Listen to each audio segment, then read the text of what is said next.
ভয়ানক একটি দুর্ঘটনা পলিয়া বাজারের একটু আগে দুর্ঘটনা ঘটছে। আমি আপনাদেরকে দেখানোর চেষ্টা করছি।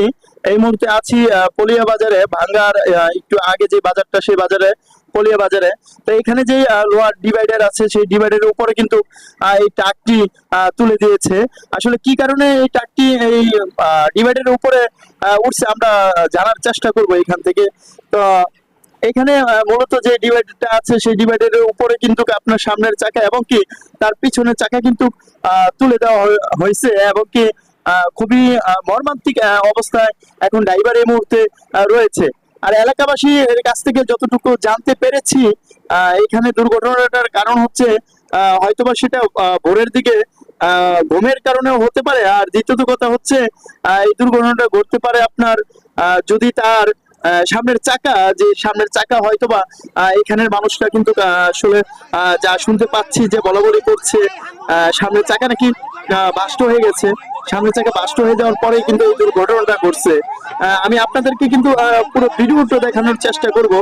ড্রাইভার কিন্তু এখন আসলে আকুতি মিনতি করছে তাকে যেন খুব দ্রুত উদ্ধার করা হয়। তো এখনো কিন্তু ফায়ার সার্ভিস এসে পৌঁছাইতে পারেনি, যদিও এখান থেকে বলা হয়েছে যে ফায়ার সার্ভিসকে খবর দেওয়া হয়েছে। তো আমাদের কিন্তু বাংলাদেশের এখন বর্তমানে যে ফায়ার সার্ভিস আছে, তারা কিন্তু অত্যন্ত দক্ষতার সহিত কিন্তু তারা আসলে তাদের দায়িত্ব পালন করছে। আশা করা যাচ্ছে যে কিছুক্ষণের মধ্যে ফায়ার সার্ভিস চলে আসবে। তো এলাকার যে এলাকাবাসী যারা আছে এখানে উপস্থিত, এলাকাবাসী কিন্তু তাকে কিন্তু আপ্রাণ চেষ্টা করছে তাকে তাকে বাঁচানোর জন্য। তার যদিও স্টার্টিং এর চাপে তার দুটি পা কিন্তু এখন আটকে আছে, হয়তোবা তার পা দুটি খুবই ক্ষতিগ্রস্ত হয়েছে, যা আমরা জানতে পেরেছি। গ্রামবাসী সর্বোচ্চ চেষ্টা করতেছে তাকে উদ্ধার করার জন্য। আসলে গ্রামবাসীর কাছে কিন্তু সেরকম জিনিস নেই তাকে উদ্ধার করার মতন। তো ফায়ার সার্ভিসকে খবর দেওয়া হয়েছে ইতিমধ্যে, ফায়ার সার্ভিস চলে আসবে। তো গ্রামবাসী তাদের সাধ্য মতন চেষ্টা চালিয়ে যাচ্ছে তাকে উদ্ধার করার জন্য। তার অবস্থা এখন খুবই ভয়ানক।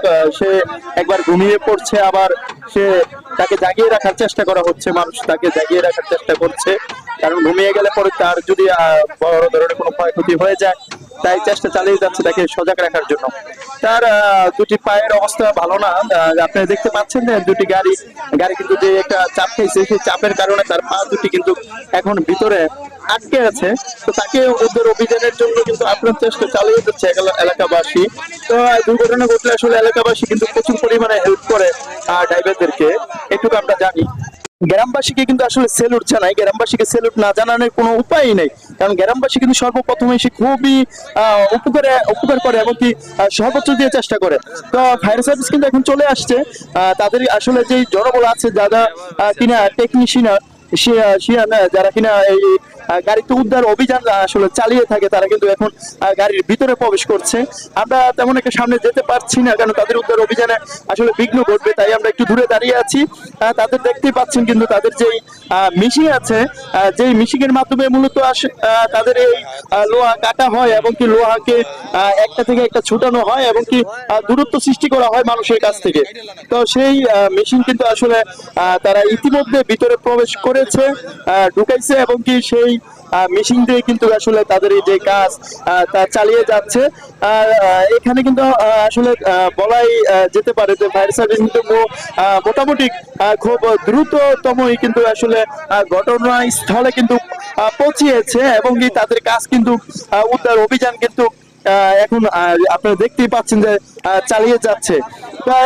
ফায়ার সার্ভিসকে আমরা আসলে স্যালুট দিতে জানাই, কারণ তারা কিন্তু আসলে তাদের সর্বোচ্চ দিয়ে কিন্তু ঘুমকে হারাম করে, এমনকি তাদের যে কাজ, সেই কাজটা কিন্তু খুবই প্রাধান্য দেয়, এবং সেই প্রাধান্য দিয়ে কিন্তু তাদের কাজ কিন্তু আসলে তারা বিভিন্ন জায়গায় কিন্তু এই কাজ পরিচালনা করে থাকে। তো আশা করি ইনশাআল্লাহ কিছুক্ষণের মধ্যে ড্রাইভারের যে আকুতি মিনতি, তাকে দ্রুত গতি উদ্ধার করার জন্য, তা ইনশাআল্লাহ হয়তোবা কিছুক্ষণের মধ্যে তাকে উদ্ধার করা যাবে। আপনার সাথে থাকুন। আসসালামু আলাইকুম।